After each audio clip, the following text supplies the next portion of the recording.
So today we're going to learn about arithmetic sequences. Our learning targets are I can find terms of an arithmetic sequence and I can write recursive and explicit formulas for an arithmetic sequence. So we're going to start off with just a graphic that you see in your Blitzer book on page 1052. Right now, I'd just like you to take a couple minutes to pause the video and see some patterns. What information can you see in this graph? So please just pause, write a couple sentences about what you see. A lot of times we use graphs so we can predict the future. Some of you have been watching the news. They've been showing lots of graphs about this COVID example. And we want to use this one. It's a little lighter. How much money are we spending on our pets? So maybe we want to know what happened before 2001 or what's happening after 2012. And you can see it has a pretty steady growth. So what we're going to do is we're just going to look at the numbers in particular, and we're going to come up with some sort of formula. There's two types of formulas we look at, recursive formulas and explicit formulas. Recursive formulas are nice because they generally just say, okay, what's the pattern and what am I doing to get to the next one? So when we write our notation is just where do I start? That's use of 1. And my nth term is going to be related to my previous term. So that just represents previous term. So when we're writing a recursive formula, all we have to do is fill in these two blanks, basically. And so I do that by saying, okay, well, where did I start? And I started at 29, so I just put 29 in for my first term. And then what am I doing to the previous term to get to the next term? So if you look at each one of those, you can see all I'm doing is adding 2. And there's my recursive formula. Now, recursive formulas are nice, but they have their limitations because if I want to find the 50th term, I don't want to find the first 49 terms, right? I just want to be able to stick in the number 50 and get my output. And that's where explicit formulas come into play. An explicit formula just means we've got some variable solved for. So a lot of times we're looking at something like lines. That's an explicit formula, right? But in this case, we want to use our notation a sub n. And what's going to happen?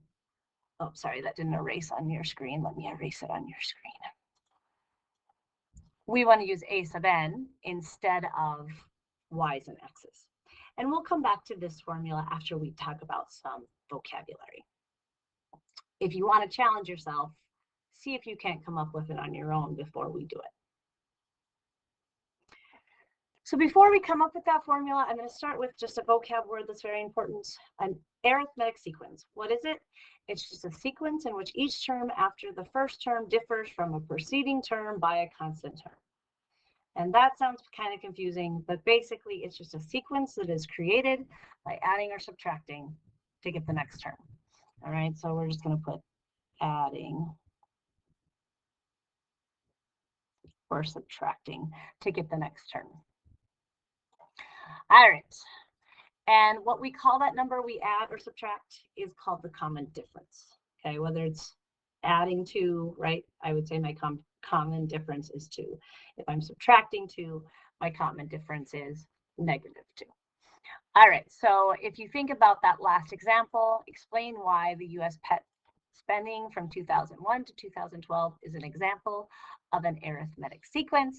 And you can see because we just basically took the sequence and added 2 every time, it's arithmetic because we're adding the same number to the previous terms to get the next terms. All right, so now let's get back to that explicit formula. How are we going to find the 50th term? Well, you may think about this in a way of, okay, well, 29 plus 2 gives me 31, and then plus another 2 will give me 33, and then plus another 2 will give me 35. So if you're thinking about it, I'm taking 29 and I'm adding on 2's, right? How many 2's am I adding on? Well, for the fourth term, I added on 1, 2, 3 terms, right? For the third term, I added on 1, 2 terms. So you can see what's happening. If I look at 50th term, I would actually be adding on 42 9 terms, right? And so if I were to do that, I would just quickly just do 29 plus 98, and I get 127. Okay. Now, what if I wanted to find the nth? Maybe I don't want the 50th term. Maybe I want the 60th term, or 100th term, or 1,000th term.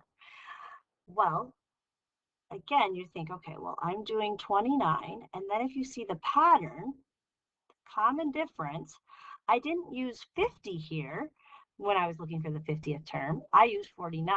I didn't use 4 2s when I was looking for the 4th. I was just always 1 2 below that. So that means I just need to take my term and subtract 1. And again, just check this out real quick. You could put 50 in there, and you would see if I do 29 plus 2 times 50 minus 1, that's exactly the same, right? So no problems. So how do we get the general term then? The general term is just going to be the first term, which is right there, first term, plus the common difference. So that's the common difference.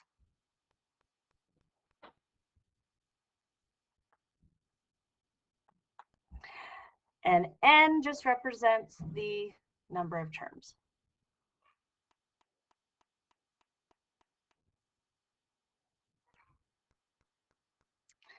All right, sorry about my handwriting. I'm getting used to this new technology. All right, so we're going to use that formula now in the next video to do some examples of how to get terms and how to find common differences and things like that. So this video was just to explain. The next video will be concrete examples. Thank you and have a good day.